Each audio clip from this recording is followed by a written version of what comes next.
Tell me about the letters. I tried to retrieve them from the safe after everyone had retired last night. But when I opened the safe, they were nowhere to be found. I assumed he must have hidden them somewhere else. When I entered the study this morning, they were as visible as a red notice on a police station wall. So someone obviously planted those letters on the floor for us to find. I would appreciate if you did not compare them to the face of a wanted felon. Pardon, madame. But that does mean someone else in the house has seen them. I don't understand. Why would they return them? A mystery that is still yet to be solved. Madame was beaten to the safe by another. It seems we also have a thief within these walls to add to the list of criminals. But a thief that returns their spoils... could that be the reporter, guys? Can I assume this is a secret that has been used for ransom? It must be. But I have told no one. And the Major? Felix promised me he wouldn't tell a soul, and I believed him. But even if he wanted to. If the Major had let sleep even once throughout the years, perhaps in an intoxicated state, it is a secret that many would seek an opportunity to gain from. You did not think anyone knew, and that is why you disregarded the letter. If you bow to these criminals, they will only try to claw more from you. I think that is all for now. Merci, madame. The uncertain connection between the Major and the ransom has been resolved. The Major was being blackmailed. The letters were not written by his hand. What remains unresolved is why the Major was being blackmailed. Two cases of extortion under one roof. The question of the relationship, it must be asked. Well, the reason is the same. Is it not? It's the same family secret. The Major's secret is anything but obvious from his letter. But it is obvious to me. Is it not to you guys? I now have a blackmailer, a murderer, and a weapon to find. If the correct process is followed, they shall all be found swiftly. Should take my leave. This room has already revealed enough new insights into the Madame's and the Major's lives. I had my suspicions that Madame Venebush and the Major share a romantic relationship, but I did not expect the revelation of his connection to Mademoiselle Angeline. I'm now one of the very few that hold Madame's secrets. Okay, objective complete, guys.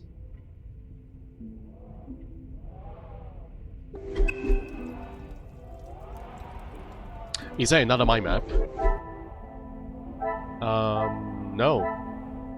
We are done.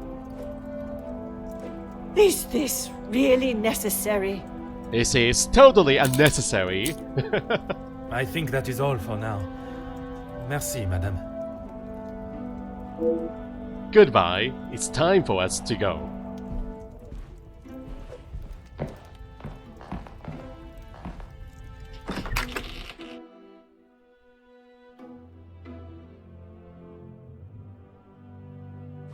Oh, hello, Archibald.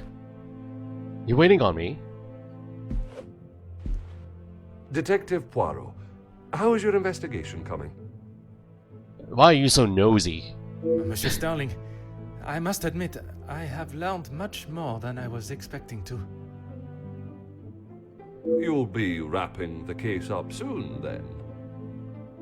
One has never finished learning, monsieur, and in this case, I shall need to continue if I am to find the Major's killer. It might help to vocalize your thinking. I'm all ears. Monsieur Sterling offers an interesting concept. If I was to state the current position of my investigation while holding back certain truths, the guilty parties may realize I'm not on the heels and reveal their hand. It is a strategy, is it? Not? So let's do it. Monsieur, Would you gather the guests and staff in the salon? Another meeting? Another fateful meeting. Right away, Detective. Can I ask for what reason?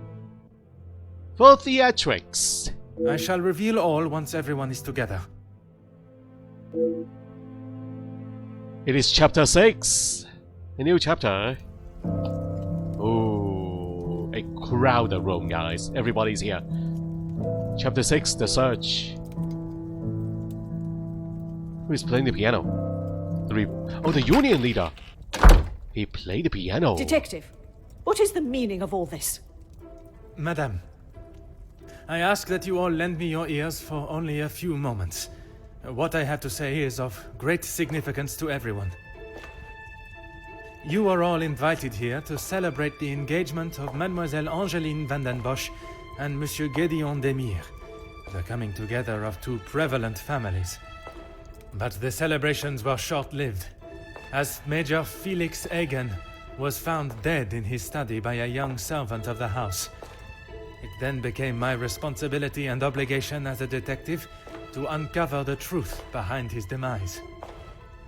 My initial examination of his study exposed a number of things I did not expect to find. Things I have no desire to divulge at this time, but what I can say is this. It was no simple murder.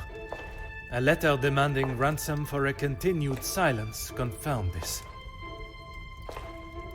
I am sure some, if not all of you, have heard whispers of a series of blackmails that have plagued the social elite in recent weeks. After hearing of the letters in the Major's study, you may ask if it was him behind the letters. You may further ask if he was preparing his next threat to another unsuspecting victim. It is a question that crossed even my mind. That was until I sought the truth. That in fact it was the Major that had fallen victim to our blackmailer Mystérieux. Last night I spoke with you all, confirmed your whereabouts in the house over the course of the evening, and while I would have expected such questioning to reveal a potential suspect, what I learned was that it could not have been one of you. What do you mean, not one of us? The man was stabbed. He hardly did that to himself. There is still a killer in the house. Pardon, monsieur, if you would allow me to finish. It could not have been only one of you. Rather a partneria, a partnership, in cahoots, if you will. Conversations today have revealed facts that I was not expecting to discover. And although they may have muddied and complicated my investigation, what I must do to bring the guilty parties to justice has become clearer. Those of you that spun stories in an attempt to confuse and derail my investigation have made a grave mistake in underestimating my intelligence. Other detectives may fall for such deception, but I can assure you, Detective Poirot is no such fool. My investigation is far from over, and swift justice shall be dealt to those that have committed such appalling acts and have continued to mislead and lie to protect themselves. Now, I must continue mon enquête, and I shall leave you to consider that you may be beside a cold-hearted killer. Bonsoir. Monsieur Sterling, un moment.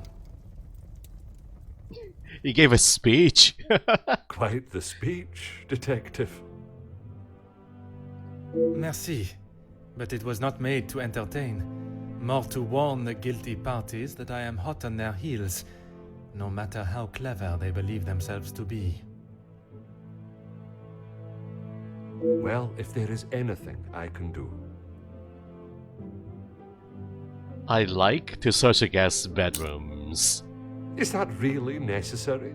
Of course it is necessary. The murderer remains at large, and there is still no sign of the weapon. I would say that makes them essential. Of course. I still just cannot imagine any of them being guilty of his murder. It may be hard to imagine, but it is the truth. When you returned to the study last night, did you notice anything different from your previous visits? Nothing. But I was so preoccupied with the Major. Sorry, Detective. Should I have? Perhaps it was just my mind playing games again. Maybe one of the guests got lost and wandered in. If a guest had taken the wrong turn, finding themselves in the Major's bedroom first, I'm sure they would not have proceeded through the next door unless they were not lost at all. And also, the Major lives on the 3rd floor, guys. The guest on the 2nd floor! So that does not explain the wrong turn scenario. But anyway, Laurie Lin, did the daughter do it? You mean did he kill his own father? I don't believe so. They are very close. Mademoiselle Angeline was very close to the Major. But the butler, he is a suspect, guys. He has all the access to the rooms. He knows about the family. He's close to the family. And he is also very bossy. I don't know why he's bossing me around. Why do I need to ask for permission, guys? I can go wherever I want. I don't need your permission, Mr. Butler. Yeah, Ray. The butler did it in the The butler did it. Butler is the killer. He is suspicious. Who has access to the safe in the Major study? Besides you. Butler. Master Hagen had a key, obviously, and Lady Vanden Bosch. Okay. Monsieur Demir was quite sure Archibald also had a copy of the key. See? He also has access to the safe. It is not something one would easily forget. So he deliberately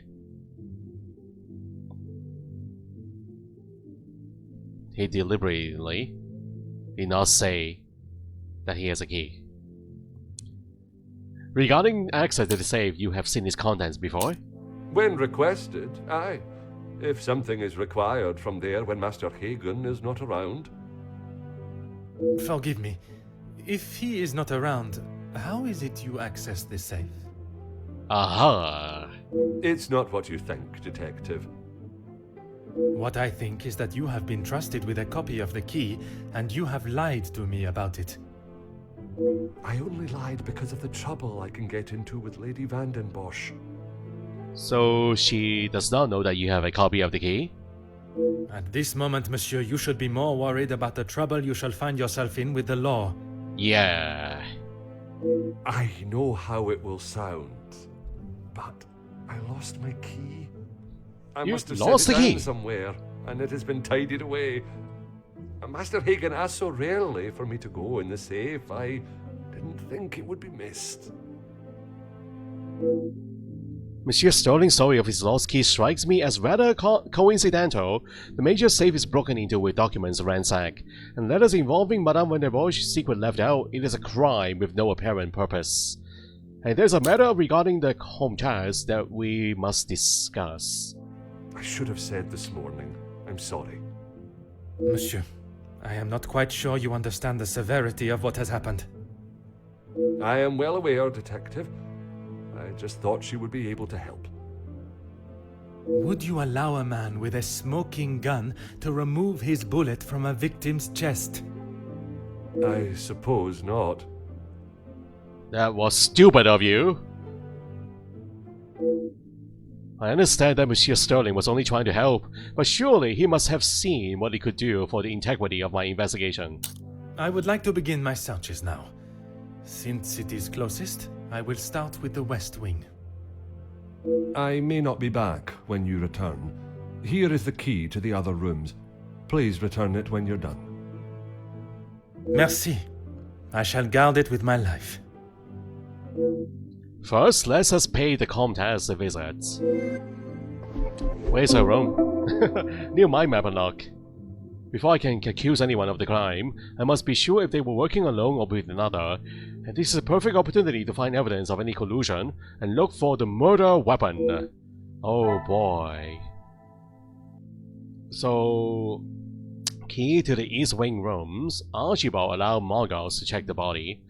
Yes. Yes. Yes.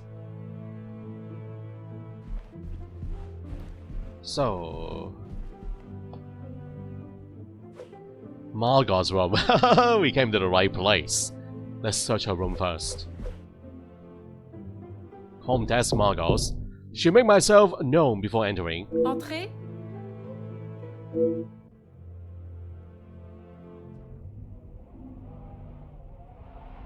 The Comtesse's room, it would be rude to not address her before searching her room. Can she not leave the room? While I'll do the searching, guys? I don't feel comfortable having her around while I search. Can you go somewhere else? Detective, what a pleasure. I did not expect to see you in my chambers. In a purely professional capacity, I can assure you. There is no need to act so stiff, Detective. Madame, after the revelation of your actions last night, I'm afraid my sense of humor is all but gone. I will not apologize again for merely trying to help. Shall we get straight to it then? Let us not waste your time any further, Detective. I saw you conversing with one of your young servants yesterday. That would be Inga. She has been one of the most promising young women that has come from the shelter. Madame Vandenbosch took in a young lady from your shelter. There is no need to sound so surprised, Detective. She does have a heart. I did not mean to sound so cruel. I just did not expect Madame to hire someone of that background after the incident with her previous maid, Florette. Yeah, this is rather peculiar. People change, Detective. You should not judge someone on their past actions.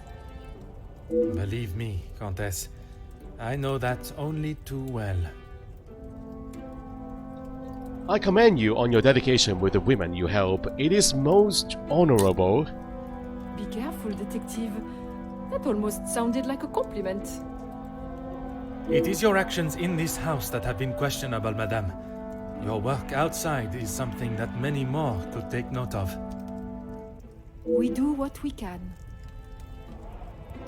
Have you been able to find many of the girls from the shelter work? We wouldn't be doing a very good job if I could only help one girl. I in fact found work for one of them as a maid in Monsieur da Silva's house recently. She has fitted into Monsieur's home well. What is better, Detective? That she remained in an abusive house, or she is able to rebuild her life with an honest wage in a prosperous house? When put like that, is she happy in her position? The happiest she has been in years. I check in with them all as often as possible. And if there was a problem, I would know. I'm glad to hear that more girls are building a better future for themselves, and it is with help from the Comtesse that it has been able to happen. Merci, Madame. Now we'll look around. Oh, she is keeping tabs on me, guys. The wonders of modern technology, what a joy it must be to have music in one's home.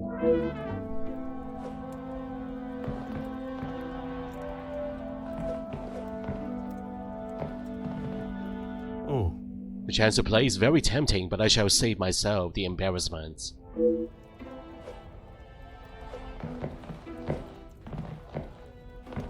Aha. Roaring fire!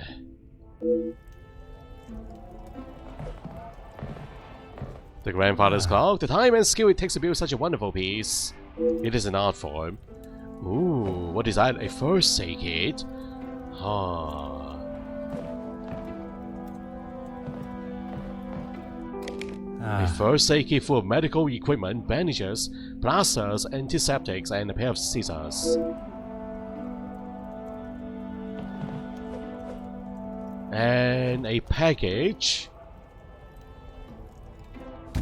Perhaps a present for the family. So thank you for the hospitality.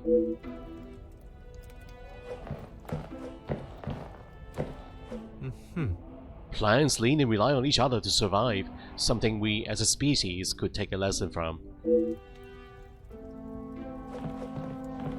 Okay, what is she reading? Perhaps the happy couple's engagement has someone in a particularly romantic mood. Sure, the Comtesse in the romantic mood.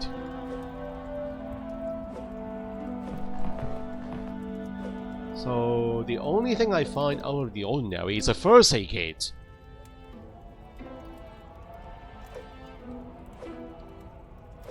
I don't see anything else.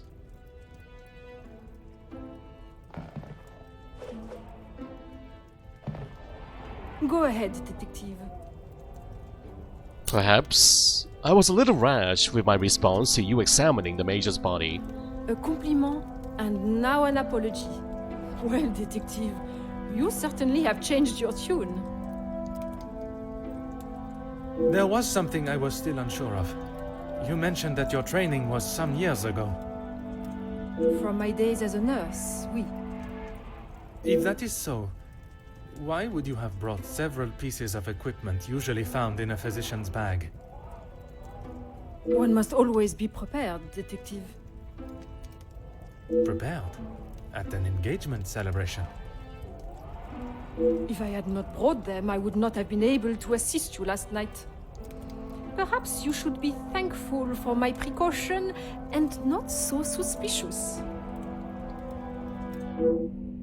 And had she not brought them at all, I would not have to ask such a question. Merci, madame.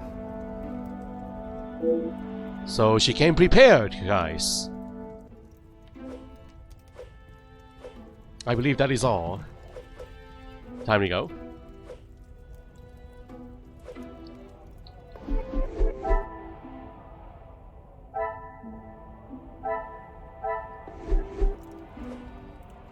To the next guest room.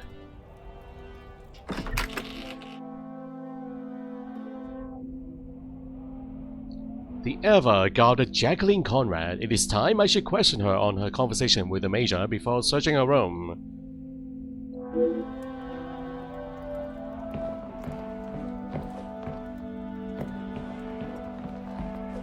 Detective, what can I do for you? Mademoiselle, I am sure you understand my reasoning for such intrusion. If it's going to clear my name, be my guest. If you wouldn't mind answering some questions, it can hopefully be cleared faster. I'd like to stop your relationship with the Major. Like I said, he's not the man he wants everyone to think he is. Oui, but how is it you came to that conclusion? You don't really want me to recount every conversation I've had with him, do you? There is one particular I had in mind. Tell me about your arguments. An argument would imply it was a two-way conversation. And that is not how it was? Here it is. I've been helping Angeline get exposure, her marriage to Gideon is big news, and his work is really paving the way for others. I saw the chance to get their names out there, and he didn't like it. What was there not to like? Your guess is as good as mine, Detective. But if I had to, I'd say he was jealous it wasn't his name at the top of the article. And his reason to storm off? Oh, you know about that. Let's just say I didn't accept his pathetic attempt to get me to stop the story. If you're gonna try and pay someone off, at least make it worth their while. I thought the Major would only be supportive of Mademoiselle Angeline. There must be more to why he would not want her success to be known. And I'm sure you have grown weary of this subject, but Monsieur Bagas. You've really got a fascination with that guy, huh? I would not say fascination. An interest, perhaps. Well, I'll save you the bother of trying to find out more about him. He's not that interesting. In fact, he's a bit of a wimp if you ask me. That is not the impression I got of him. That's because you've only seen the side of him he wants you to. He knows what to say in front of the right people. But behind closed doors, he's clueless. Clueless in what way? Let me guess. The first thing he told you was that he was a union leader. No, the voice of the people. Is that not the case? A man that is proud of his work is not something to be sneered at. Don't get me wrong, he has a way with words, and he can certainly rally a crowd. But that's about it. At the end of the day, he's a representative and nothing more. He's got to play the part, not just learn the lines. Mademoiselle does not think particularly highly of Monsieur Beckers. She is a strong, independent woman, but to use the term whim is an unnecessary attack on his character. Merci, mademoiselle. I shall leave you to relax. Sure thing, Detective. And if you change your mind on that exclusive about that shooting... If I do change it, you shall be the first to know. And now we are free to look around. So, another gramophone, huh?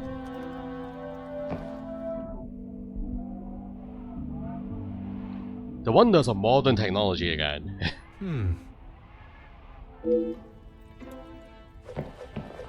Oh, whoa, newspaper, guys. These are the articles that she wrote. Among them, a recent article by Jackie Conrad about the riots linked to Ernesto's factory. So Ernesto da Silva. Peaceful strikes turn to loss of lives as violence breaks out on frontline, following the tragic events in the city that has darkened the spirits of the people and brought to a screeching halt the rising defiance of the working class. The area has been cordoned off and police presence at the scene has increased. Factory security forces have been asked to step down and the powers hand over to law enforcement services. Workers laid down their tools, switched off all machinery, and stood together, shoulder to shoulder, as a fight for fair pay and conditions raged on.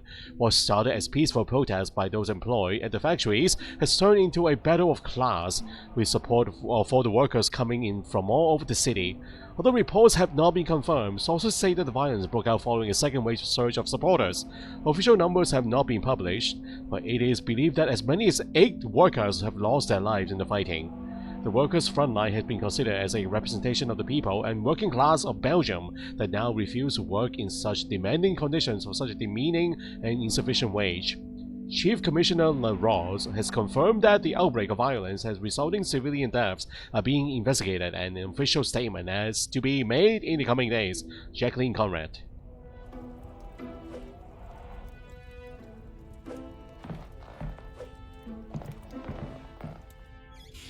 And there does not seem to be anything of interest. Pocket knife. Ooh. I presume this belongs to Jackie. Chasing a good story may lead her into some precarious scenarios. Could that be the murder weapon, guys? A pocket knife. It is possible. Do we know how deep the wound is? Roaring fire. Another one. Ah.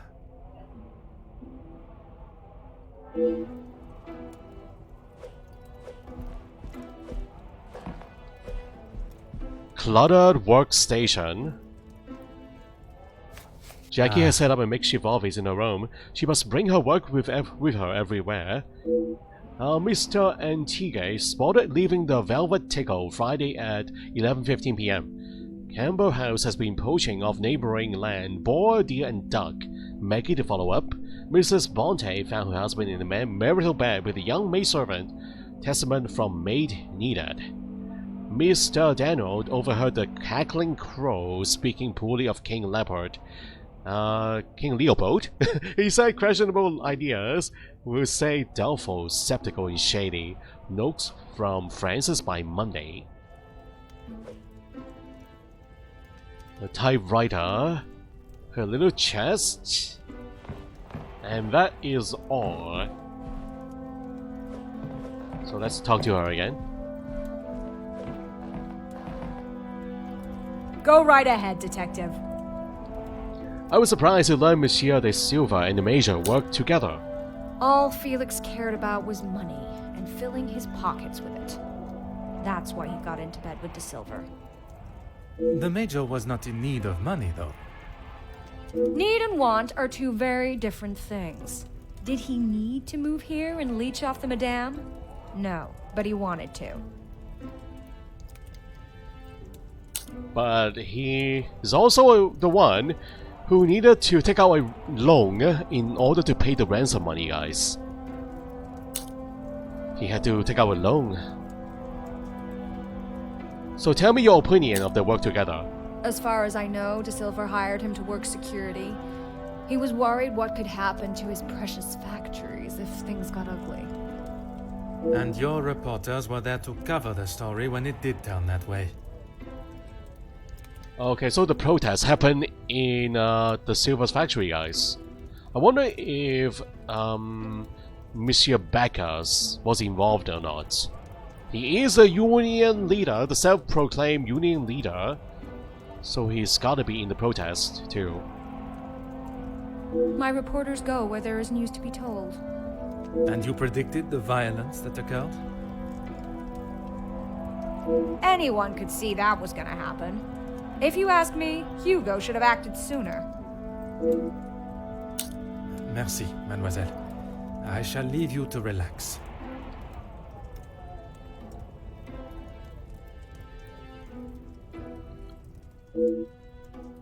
Alright, we are done with this room, guys.